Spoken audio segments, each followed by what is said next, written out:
Avant d'entamer réellement le projet, je tenais quand même encore à spécifier une chose. Donc, comme j'ai expliqué, je tiens vraiment à modéliser ce bâtiment depuis rien jusqu'à la version telle que vous la voyez ici. Mais donc forcément, il va y avoir des étapes qui seront un peu longues et peut-être répétitives. Donc si par exemple je regarde tous les murs d'isolation, donc on ne travaillera pas avec les murs composites, on va travailler uniquement avec des murs séparés. Donc si je regarde ici tout ce qui est murs et sol d'isolation, ben vous comprendrez bien que quand vous voyez des murs de ce type-là, ou des murs dont le profil est modifié, etc., on se rend bien compte que l'isolation ici, par exemple, qui est réalisée en mur et en sol, j'ai d'autres petites isolations ici derrière, mes acrotères, etc. Ceci ne se fait pas en 5 minutes. Donc, je ne tiens pas du tout à ce qu'une étape manque dans la modélisation de ce bâtiment. Donc, par exemple, ceci, la modélisation de l'isolation, tout sera filmé et vous pourrez suivre chaque mur l'un après l'autre au niveau de la modélisation.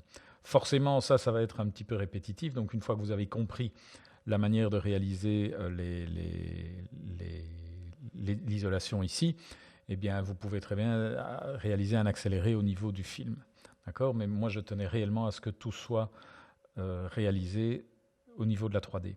Par exemple, un autre élément qui va être un peu long à réaliser, ce sont par exemple les plinthes. Donc si je regarde une coupe, une 3D d'une coupe, voilà, vous voyez que dans tous les locaux, on a les plinthes. Elles sont réalisées d'une certaine manière, avec des garde-corps en fait, vous verrez pourquoi dans la suite. Mais évidemment, et de nouveau, réaliser toutes les plaintes dans le projet, c'est quelque chose, une fois que vous avez compris la manière de réaliser ces plaintes, ce n'est peut-être pas la peine de regarder toutes les plaintes. Okay, mais d'un autre côté, pour ceux qui le souhaitent, eh bien, la totalité de la modélisation des plaintes est filmée, mais libre à vous, bien évidemment, au niveau du viewer, d'accélérer certaines parties. Voilà, mais je tenais vraiment à ce que tout soit là. Si quelqu'un parmi vous à un moment a un souci à un moment, je n'ai pas envie que cet élément qui pose souci ne soit en fait pas dans la formation. Donc vous aurez vraiment le contenu complet. On va arriver à plus ou moins 30 heures de film. Vous aurez le contenu complet qui vous permet de tout modéliser.